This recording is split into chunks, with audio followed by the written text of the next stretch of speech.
saudara-saudari yang terkasih dalam Yesus Kristus. Salam jumpa kembali di awal Desember, menyambut Natal kita pada bulan Desember. Iya, apa kabar hari ini? Semua luar biasa di dalam Tuhan, amin. Baik, sebelum kita mulai ibadah kita dalam pujian penyembahan, mari terlebih dahulu kita dengarkan tipuan sopan, sikap kita dalam posisi berdoa.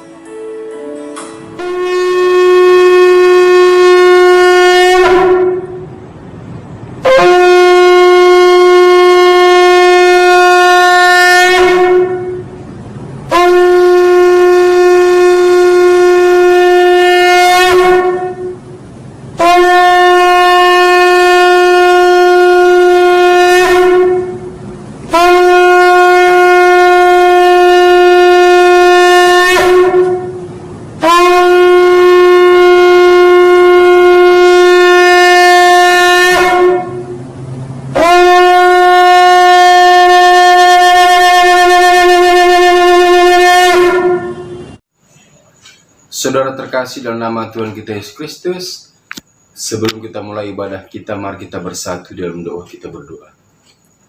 Allah Bapa kami yang bertahta dalam kerajaan surga, sungguh kami bersyukur buat kasih setia dan anugerah-Mu yang terus Engkau berikan buat setiap kami anak-anak-Mu. Dan kami juga bersyukur pada kesempatan ini Bapa, di mana kami sebentar lagi mengikuti ibadah kami. Sebelum itu Tuhan, kami rindu Engkau tutup bungkus kami dengan kuat kuasa darah-Mu Yesus. Bahkan semua harta kami yang bergerak dan tidak bergerak dimanapun berada, kami percaya Engkau proteksi. Semua harta benda Yayasan Sola Gracia Tuhan, kami percaya ada dalam perlindungan-Mu. Bapa kami yang di sorga, saat ini juga kami berdoa buat setiap kami anak-anak-Mu yang ambil bagian bertugas. Kami rindu Engkau terus pakai setiap kami Bapa. Jadikan kami alat kemuliaan-Mu, sehingga hidup kami juga tetap layak di hadapan Tuhan. Terima kasih Bapa, buat hamba-Mu juga yang akan sebentar lagi menyampaikan firman Tuhan. Engkau urapi dia dengan kuat kuasa darah-Mu.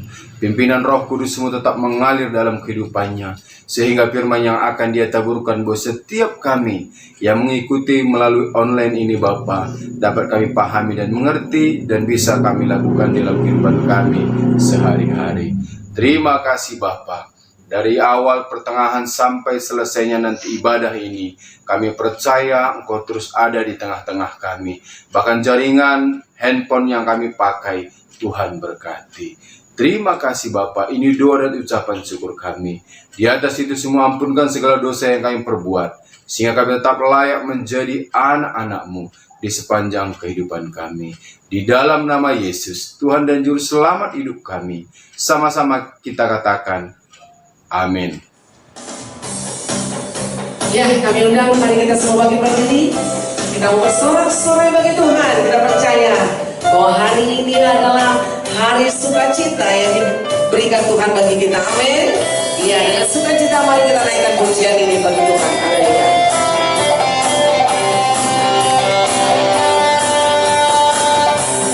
Hari ini hari yang telah dijadikan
sukacitalah, bersuka, bersuka dalam Tuhan. Mari bersuka, bersukacitalah, mari bersuka, bersukacitalah, mari bersuka,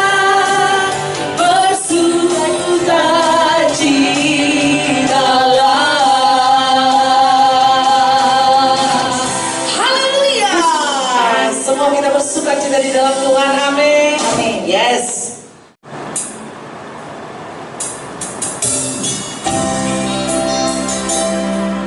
Mari saudaraku, kita mau siapkan hati kita untuk lebih lagi menghampiri hadirat Tuhan. Dan kita percaya bahwa saat ini juga kita sudah dipenuhi oleh kuasa Roh Kudus Tuhan. Untuk itu, dengan segenap hati kita memainkan pujian ini bagi Tuhan.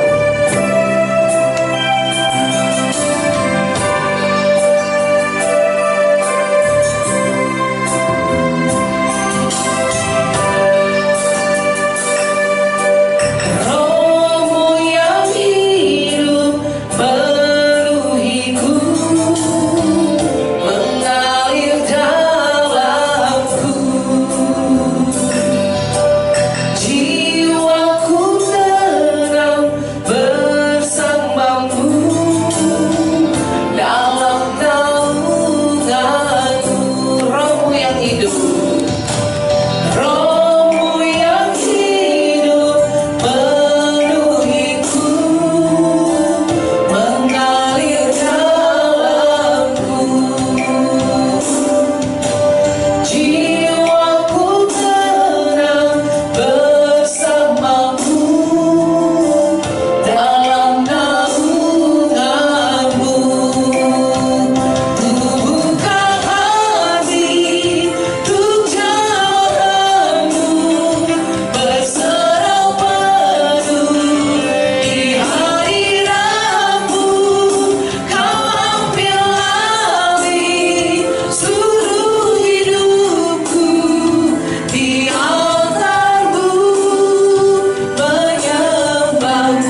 menyembah-Mu ya Tuhan.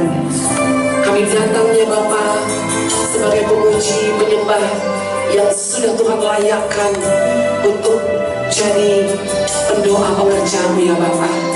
Ini kami Tuhan, pakai kami sebagai alat-Mu ya Bapa, untuk memperluas kerajaan surga di muka bumi ini lewat setiap pelayanan kami, lewat setiap aktivitas kami. Biarlah nama-Mu yang ditinggikan Tuhan. Dan kami percaya pada saat ini ketika kami sungguh-sungguh memuji menyembah-Mu, yang sakit sudah disembuhkan di dalam nama Yesus, yang terikat dilepaskan di dalam nama Yesus, yang miskin diperkaya dalam nama Yesus, yang kaya menjadi saluran berkah di dalam nama Yesus. Bahkan yang luka batin Engkau membalut dengan cinta kasih-Mu, yang berbeban berat Kau Allah yang sudah memberi kelegaan.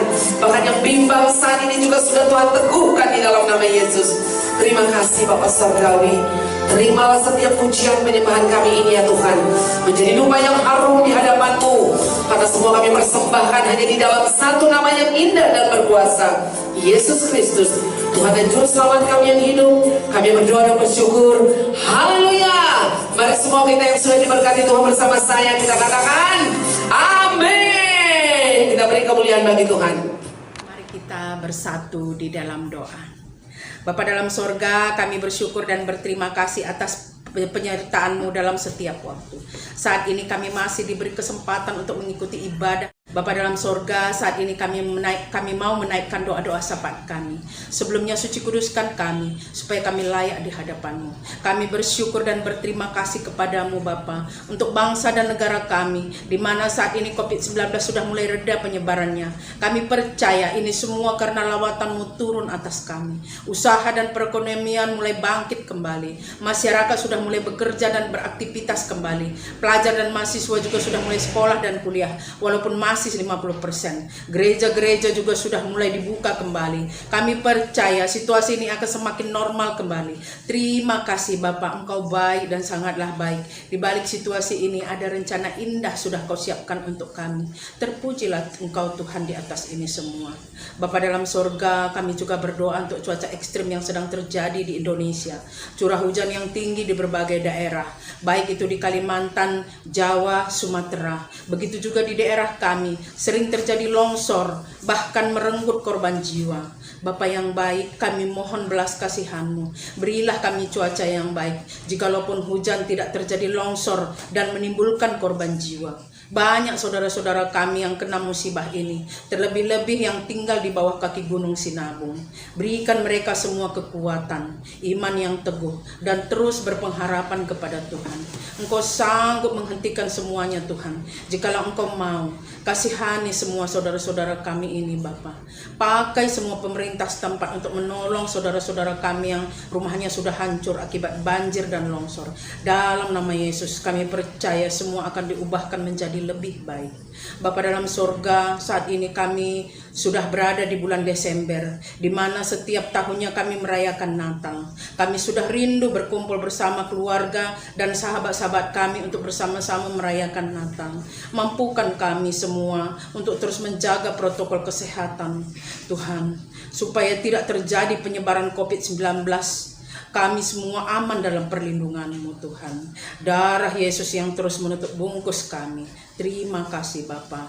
Bapa dalam surga, kami percaya pemulihan demi pemulihan terjadi di negara kami. Urapi bangsa kami Tuhan, supaya kami mampu tetap bersatu hati, menjalin hubungan yang baik antar gereja yang satu terhadap gereja yang lain, bekerja sama dalam membangun bangsa Indonesia dengan saling mengasihi, hidup tentram dan damai, tidak mempermasalahkan sara, suku, agama, ras, saling mendukung dalam memajukan bangsa Indonesia, menghormati perbedaan pendapat. Kuasa-Mu yang bekerja memenuhi setiap hati kami. Dalam nama Yesus, kesatuan antar gereja terjadi. Terima kasih Bapa, inilah permohonan doa-doa kami yang kami naikkan, dan kami percaya Engkau mendengar setiap doa-doa kami, dan tepat waktunya nanti doa-doa kami pasti terjawab. Dalam nama Yesus, haleluya, amin. Bapak Ibu, saudara-saudaraku yang dikasihi oleh Tuhan, mari saat ini yang mau menerima kebenaran firman Tuhan, sebelumnya kita berdoa bersama. Kita berdoa. Bapa di dalam surga, Kepadamulah seluruh rangkaian acara dalam ibadah ini kami persembahkan. Sebab untuk itulah kami berkumpul di tempat ini dan mengikuti ibadah ini, baik secara langsung di tempat ini maupun melalui tayangan YouTube di rumah. Tujuan kami hanya satu, menghormati, mempermuliakan dan meninggikan nama Tuhan. Biarlah semua itu boleh terjadi, sebab hanya Engkau yang layak menerima semua itu.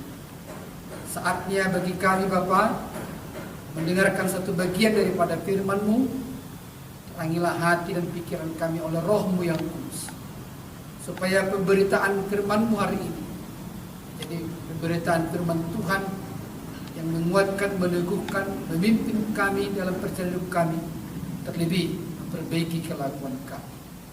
Dalam nama Tuhan Yesus Kristus, berfirmanlah Engkau Bapa bagi kami umat-Mu siap mendengarkannya. Amin. Bapak Ibu, saudara-saudaraku yang dikasihi oleh Tuhan, firman Tuhan yang menjadi nas khotbah di pertemuan ibadah kita hari ini terambil dari Injil Lukas pasal yang ketiga, ayat yang ke-7 hingga pada ayat yang ke-14. Injil Lukas pasal yang ketiga, ayat yang ke-7 hingga pada ayat yang ke-14. Demikian firman Tuhan. Bapak Ibu, saudaraku dikasihi oleh Tuhan, saya akan membacakan seluruh ayat ini untuk kita semua.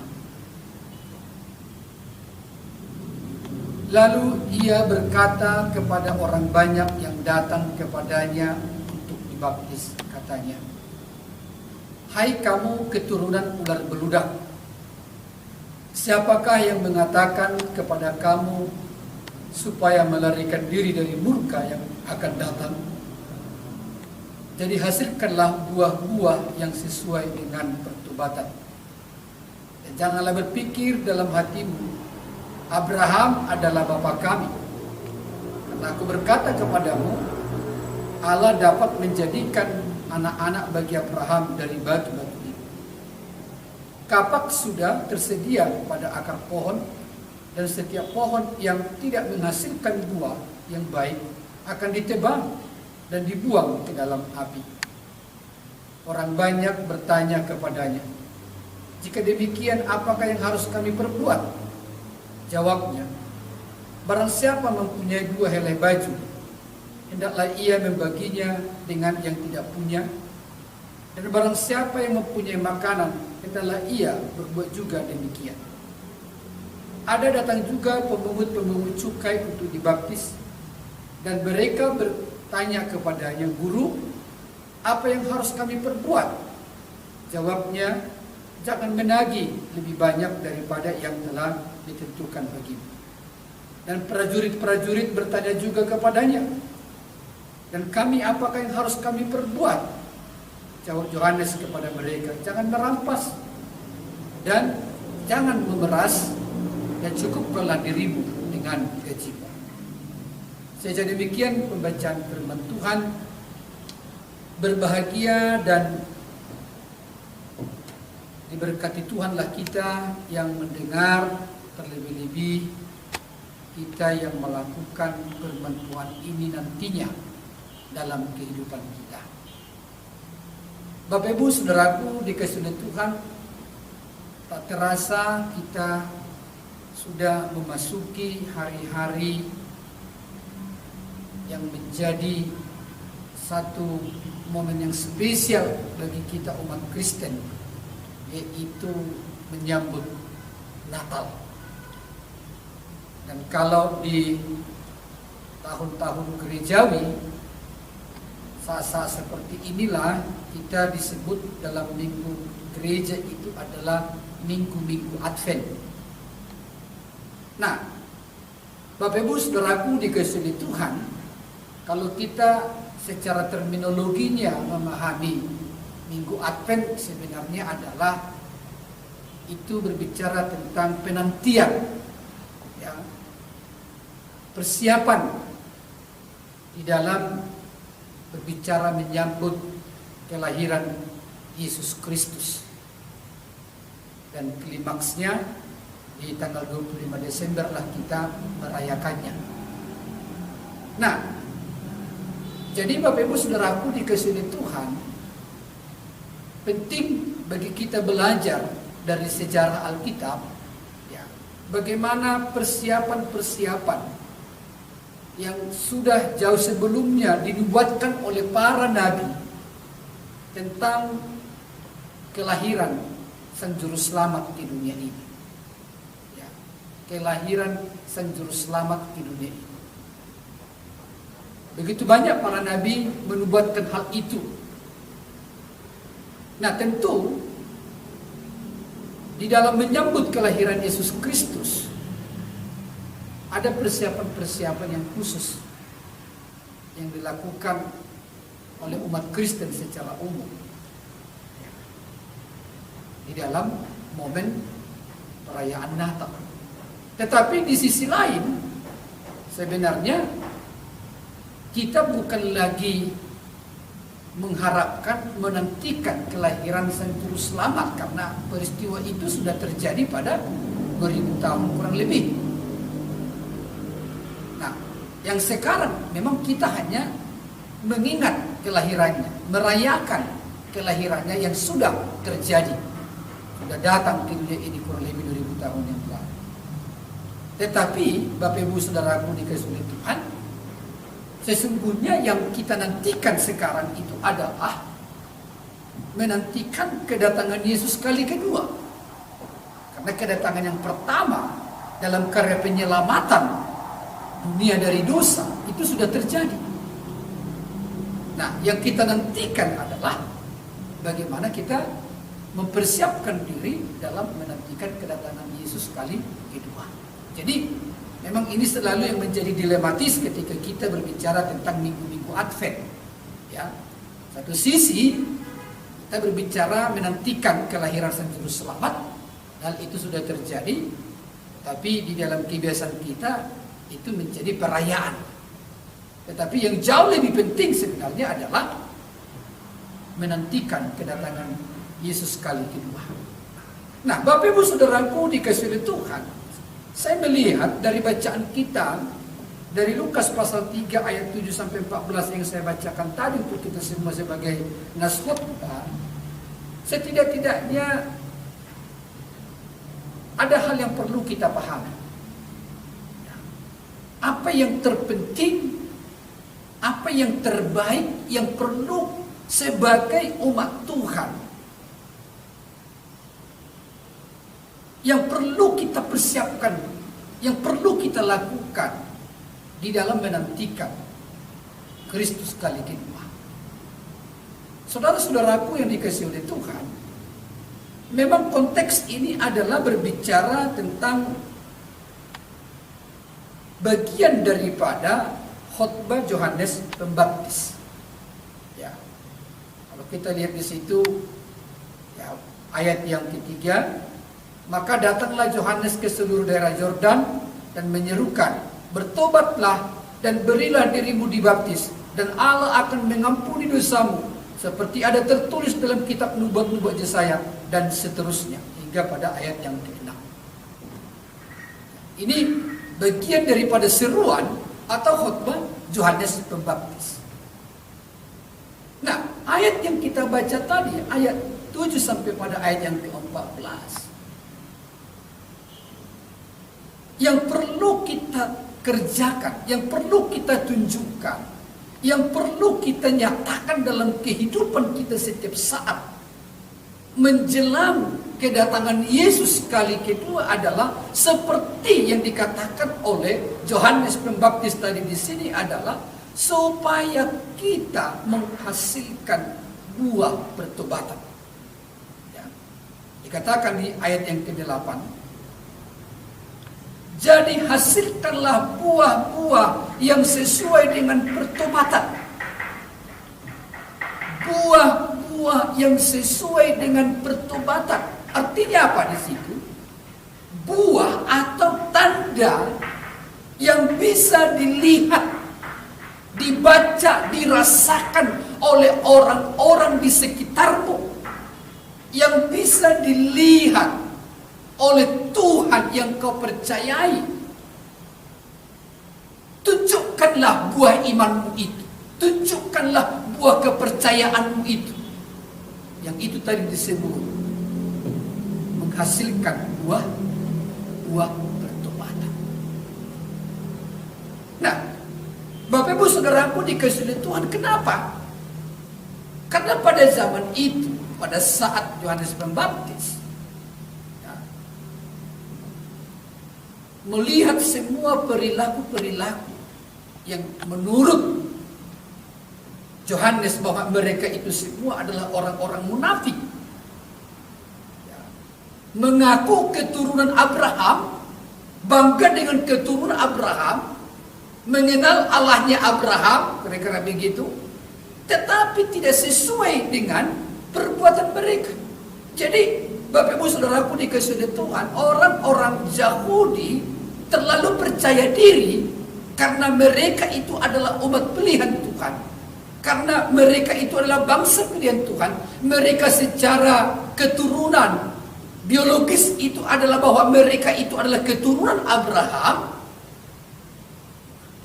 Mereka terlalu percaya diri bahwa mereka itu akan diselamatkan, mereka akan terlepas dari hukuman, sehingga tidak perlu buah iman mereka, tidak perlu buah keyakinan mereka.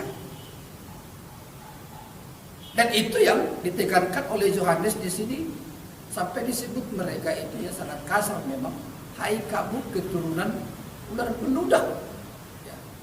Di ayat yang ke-7 itu, ketika orang banyak datang, termasuk orang-orang Yahudi datang, ya, mendengarkan khotbah daripada Yohanes Pembaptis di ayat 7 itu, lalu ia berkata kepada orang banyak yang datang kepadanya untuk dibaptis, katanya, hai kamu keturunan beludak, siapakah yang mengatakan kepada kamu supaya melarikan diri dari murka yang akan datang? Jadi itu tadi, mereka berpikir, menganggap karena mereka adalah umat pilihan, keturunan Abraham, maka mereka akan luput dari murka Allah. Yohanes mengatakan tidak. Buktinya bahwa engkau keturunan Abraham harus kau tunjukkan dalam keseharian, dalam berpikirmu, dalam perilakumu, perbuatanmu. Iman itu harus kau tunjukkan. Harus kau buktikan bahwa benar-benar engkau itu keturunan Abraham. Berarti engkau juga harus meneladani dan hidup seperti nenek moyangmu Abraham. Bahkan Yohanes sampai marah, ya, mengatakan di situ, kamu pikir karena kamu udah keturunan Abraham otomatis kamu luput dari murka Allah? Tidak. Disebut tadi di situ, ya. Bahkan ayat yang ke-8 itu bagian B, Abraham adalah bapa kami, jangan kamu pikir begitu. Karena aku berkata kepadamu, Allah dapat menjadikan anak-anak bagi Abraham dari batu-batu ini. Ya, jadi jangan kamu berpikir karena kamu keturunan Abraham otomatis kamu luput dari murka Allah. Kalau berbicara masalah anak-anak Abraham, Allah sanggup membuat batu-batu ini menjadi keturunan Abraham, menjadi anak-anak Abraham. Saudara-saudaraku, jadi yang terpenting di sini Bapak Ibu, menurut apa yang disampaikan oleh Yohanes di sini adalah buah iman itu, buah pertobatan itu, buah daripada pengakuan kita sebagai orang Kristen, buah dari pengakuan mereka sebagai keturunan Abraham. Nah, saya melihat Bapak Ibu Saudaraku dikasihi Tuhan, setidak-tidaknya ada 3 yang diajarkan oleh Yohanes di sini, buah daripada pertobatan itu. Ya. Mari kita sekaligus mengecek diri kita sejauh ini. Apakah kita sudah menghasilkan buah pertobatan itu? Apakah kita sudah menghasilkan buah-buah iman kita kepada Yesus Kristus? Apakah kita sudah menunjukkan bahwa benar-benar kita ini orang Kristen, orang yang hidup baru? Itu harus dilihat dari buahnya. Yang pertama, menurut Yohanes, kita lihat di ayat 11 di situ. Ya, saya baca saja mulai 10. Orang banyak bertanya kepadanya, jika demikian, apa yang harus kami perbuat? Ya, kalau bukan karena keturunan Abraham menjadi jaminan bagi kami untuk luput dari murka Allah. Kalau begitu, apa yang harus kami perbuat? Yohanes mengatakan, ayat 11 itu, barang siapa mempunyai 2 helai baju, hendaklah ia membaginya dengan yang tidak punya. Dan barang siapa yang mempunyai makanan, hendaklah ia berbuat juga demikian. Yang pertama, buah daripada pertobatan itu adalah kita harus memiliki kepedulian terhadap orang lain. Ada rasa simpati dan empati kepada orang lain. Bukan menjadi manusia yang individualis, yang hanya mementingkan diri sendiri. Buah pertobatan itu berbicara tentang bagaimana kita menghormati, menghargai, peduli akan orang lain. Sehingga tadi dia mengatakan di situ ya, jika kamu mempunyai 2 helai baju, hendaklah membagikannya dengan yang tidak punya. Ini berbicara apa? Kepedulian. Ini berbicara apa? Turut merasakan apa yang dialami oleh orang lain. Ini berbicara apa? Ini berbicara tentang perasaan yang bisa turut merasakan kesakitan dan juga penderitaan orang lain. Bapak Ibu Saudaraku dikasihi Tuhan. Kenapa? Yohanes mengatakan itu menjadi salah satu buah daripada pertobatan. Karena Yesus sendiri juga telah menunjukkan teladan itu nantinya. Ya. Bahwa disebut dia adalah Allah yang mengasihi, Allah yang peduli. Karena memang ditunjukkan dalam tindakannya. Bahkan sampai rela ia mati. Ia rela di dalam waktu yang sementara tidak memakai kealahannya demi untuk mengasihi kita manusia. Dan sisi manusianya dibiarkan berjalan sehingga ia mengalami penderitaan. Itu berbicara tentang kepedulian Yesus kepada kita. Dia tidak mementingkan diri sendiri. Bahkan sampai Paulus mengatakan kitab Filipi, ia mengosongkan dirinya dari sifat kealahannya pada saat itu. Tidak mempertahankan itu. Demi apa? Demi kepeduliannya kepada kita. Nah ini yang penting Bapak Ibu Saudaraku dikasih Tuhan. Bahkan tadi disebut juga di ayat 11 itu, dan barang siapa mempunyai makanan, hendaklah ia berbuat juga demikian. Jangan kamu enak sendiri, makan sendiri dengan segala kecukupan bahkan kelimpahan, tetapi di sisi lain ada orang lain yang kamu kenal, ada orang yang membutuhkan, yang tidak makan, tetapi kamu tidak peduli dengan mereka. Bagaimana kamu mengatakan kamu orang Kristen, kamu orang yang hidup baru, kamu orang yang mengenal Kristus, tetapi kamu sendiri tidak peduli dengan mereka yang kelaparan. Jadi Bapak Ibu Saudaraku dikasihi Tuhan, dari penjelasan Yohanes ini dapat kita petik satu pesan. Berbicara sesungguhnya tentang menantikan kedatangan Yesus kedua kali. Berbicara juga tentang menyambut dan merayakan kelahiran Yesus Kristus dalam momentum Natal nantinya. Itu adalah, ini berbicara empati, ini berbicara kepedulian, bukan berbicara selebrasi, bukan berbicara pesta, tetapi yang lebih ditonjolkan di sana adalah, sekali lagi saya katakan, implementasi kasih melalui kepedulian kepada mereka yang berkekurangan, melalui kepedulian bagi mereka yang membutuhkan kita. Saudara-saudaraku dikasihi Tuhan, ini yang perlu kita renungkan, khususnya di dalam momen-momen kita menyambut perayaan Natal, di minggu-minggu Advent seperti ini. Kita diingatkan tentang kepedulian kita. Lalu yang kedua, Bapak Ibu Saudaraku dikasihi Tuhan, buah pertobatan yang seperti apa yang perlu kita miliki, yang perlu kita tunjukkan di dalam kehidupan kita menjelang kedatangan Yesus sekali kedua. Di ayat yang ke-12 itu, ada datang juga pemungut-pemungut cukai untuk dibaptis. Dan mereka bertanya kepadanya, Guru, apakah yang harus kami perbuat? Jawabnya, jangan menagih lebih banyak daripada yang telah ditentukan bagimu. Ya. Orang-orang pemungut cukai itu mengatakan, kalau kami, apa yang harus kami perbuat supaya kami luput daripada hukuman Allah? Kalau sudah tiba nanti saatnya, pada para pemungut cukai itu harus mengatakan, di dalam kamu bekerja, bekerjalah dengan penuh kejujuran. Milikilah integritas. Dikatakan tadi di sini, jangan menagih lebih banyak daripada yang telah ditentukan bagi. Ini juga berbicara apa? Ini juga berbicara tentang implementasi kasih seperti yang diteladankan oleh Yesus. Ini berbicara tentang pemungut cukai di dalam cerita di Perjanjian Baru ini sudah sering kita dengar. Karena memang walaupun tidak semua, tetapi persepsi umum, ya, pemahaman masyarakat umum tentang para pemungut cukai pada zaman itu, ya mungkin juga, ya mudah-mudahan di zaman modern ini demikian, sudah menjadi sesuatu yang menjadi rahasia umum.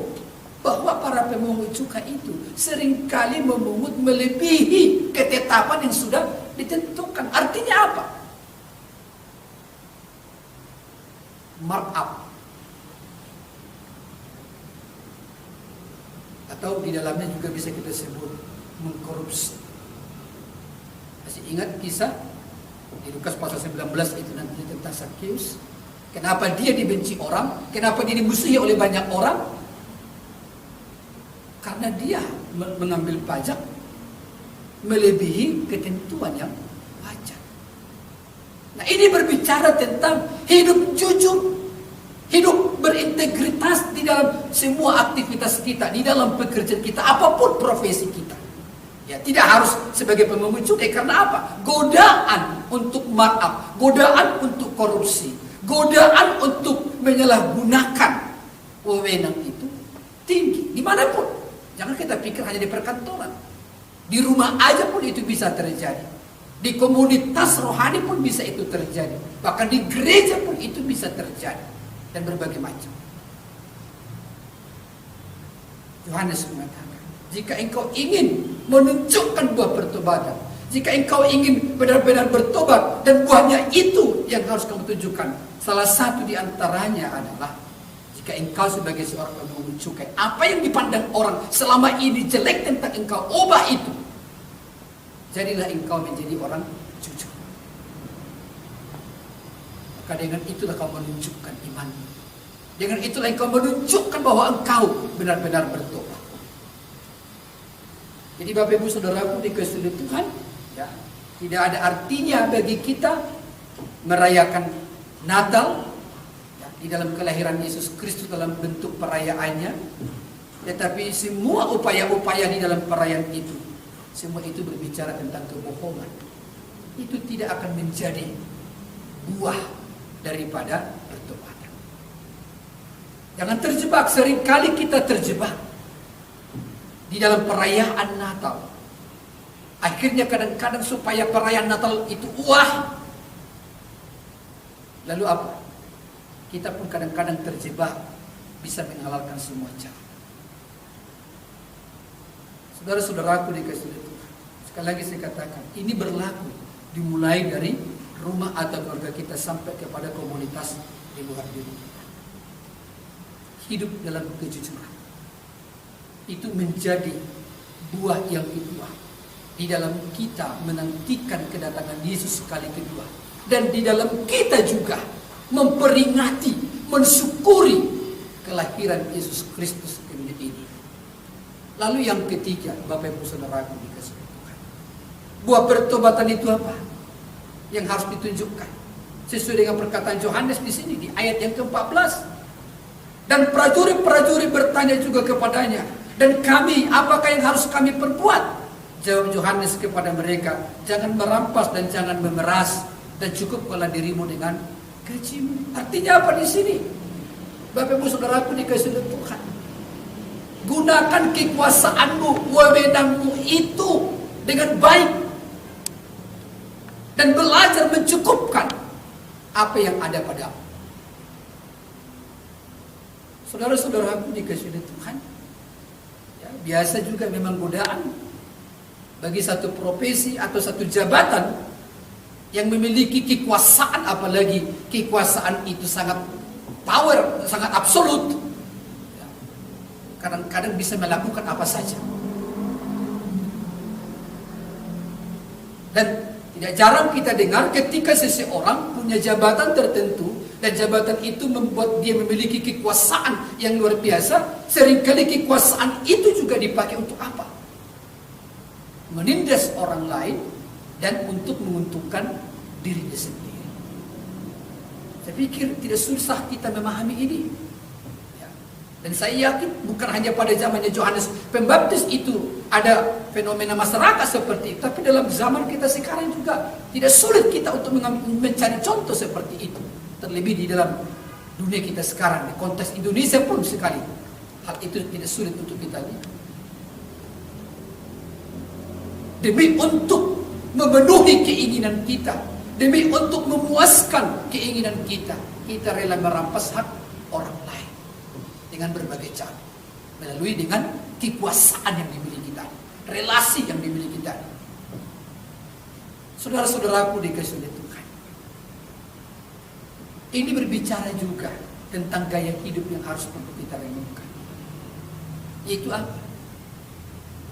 Gaya hidup yang sebenarnya seringkali kita tidak puas dengan apa yang ada pada kita. Tidak pernah kita mensyukuri apa yang ada pada kita. Yang selalu akhirnya apa? Keinginan yang lebih, keinginan yang lebih, keinginan yang lebih. Lalu terjebak dengan godaan itu tadi, untuk memenuhi keinginan yang lebih itu. Akhirnya kita menginjak-injak hak orang lain, mengambil hak orang lain tanpa memperdulikan mereka. Kalau di dalam konteks ayat 14 ini disebut para prajurit itu adalah dengan memeras. Memeras. Orang yang diperas pasti takut karena mereka punya, prajurit itu punya kekuasaan, punya senjata. Ini berbicara sekali lagi Bapak Ibu, orang yang sungguh-sungguh di dalam Tuhan, orang-orang yang mengaku orang Kristen, sikap hidup yang perlu kita pelihara, perlu kita jaga, perlu kita tunjukkan dalam keseharian kita menjelang hari Tuhan, menjelang kedatangan Yesus kali kedua, terlebih di momentum kita menyambut perayaan Natal. Mari kita belajar mencukupkan diri. Mari kita belajar mensyukuri apa yang Tuhan beri kepada kita. Dengan demikianlah akhirnya hidup kita boleh menjadi kemuliaan bagi nama Tuhan. Sesungguhnya itulah yang Tuhan inginkan di momentum seperti kita memasuki nanti pada Natal yang sesungguhnya, di dalam memperingati tanggal 25 Desember. Di dalam kita menantikan ini, terlebih di dalam menantikan kedatangan Yesus kali kedua. Buah pertobatan di dalam mencukupkan diri, buah pertobatan terus belajar bersyukur tentang apa yang Tuhan beri. Itulah yang Tuhan sedari.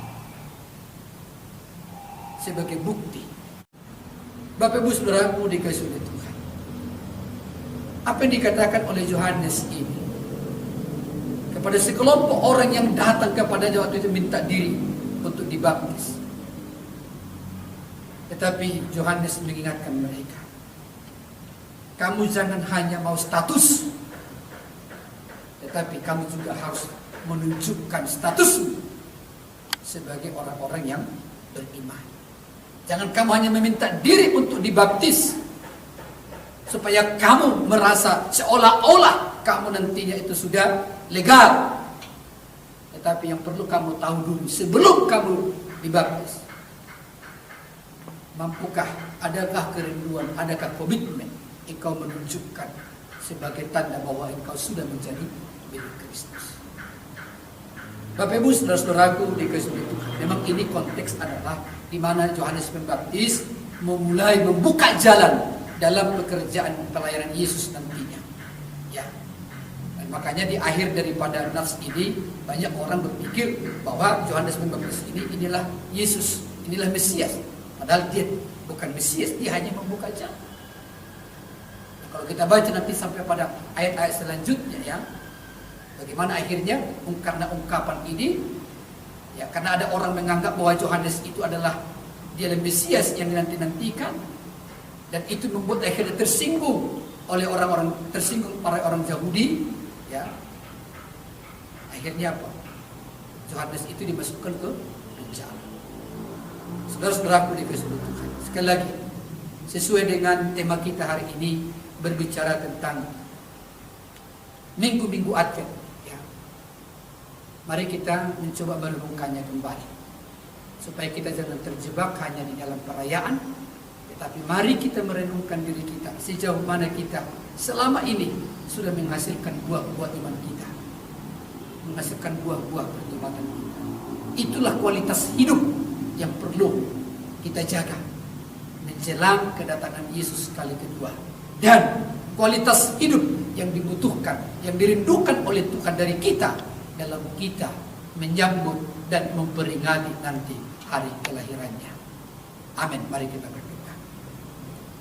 Tuhan Bapa di dalam surga, kami bersyukur hari ini Tuhan sudah berbicara bagi kami melalui pemberitaan firman-Mu, mengingatkan dan menyadarkan kami apa yang harus perlu kami renungkan, kami perbuat di dalam kami menantikan kedatangan Yesus kali kedua, dan di momentum juga di saat kami memperingati kelahiran Yesus Kristus ke dunia ini. Tuhan, tolong kami supaya kami boleh belajar kembali merenungkan secara mendalam apa yang disampaikan oleh Yohanes Pembaptis kepada orang banyak pada waktu itu. Biarlah ini Tuhan menjadi satu perenungan bagi kami. Dan hasil perenungan itu, kami berkomitmen memberi diri kami untuk menghasilkan buah-buah pertobatan melalui pertolongan dan pekerjaan Roh Kudus dalam diri kami. Mampukan kami Tuhan memberi diri terus dipimpin oleh Roh Kudus untuk menghasilkan kualitas hidup yang semakin hari semakin lebih baik. Biarlah kami menjadi pribadi-pribadi yang care, yang peduli akan orang-orang di sekitar kami, peduli kepada mereka yang membutuhkan kami. Biarlah kami juga Tuhan menjadi orang-orang, menjadi anak-anak Tuhan yang punya integritas dimanapun Tuhan menempatkan kami bekerja, bahkan termasuk di rumah kami masing-masing. Biarlah kami juga menjadi anak-anak Tuhan, pribadi-pribadi yang juga mampu terus belajar mengucap syukur dan belajar mencukupkan apa yang Tuhan beri bagi kami. Belajar kami bisa membedakan mana kebutuhan, mana keinginan. Biarlah Tuhan Engkau menolong kami supaya hidup kami menjadi hidup yang berkualitas. Dengan demikian nama Tuhan dipermuliakan, dan ketika kami pun menantikan kedatangan-Mu kali kedua, kami menjadi orang-orang yang siap bersama-sama dengan Tuhan. Terima kasih Tuhan, dan terlebih di momentum perayaan-perayaan Natal yang akan kami jalani ke depan, kualitas hidup seperti ini tetap kami tunjukkan supaya nama Tuhan dipermuliakan lewat kehidupan kami, sehingga Natal di tahun ini nantinya menjadi momentum Natal di mana lewat hidup kami akhirnya banyak orang diberkati. Terima kasih Bapa, terpujilah nama-Mu. Dalam nama Tuhan Yesus Kristus kami berdoa dan mengucap syukur. Amin. Salam bagi kita semua. Tuhan memberkati kita. Salam sehat untuk kita semua.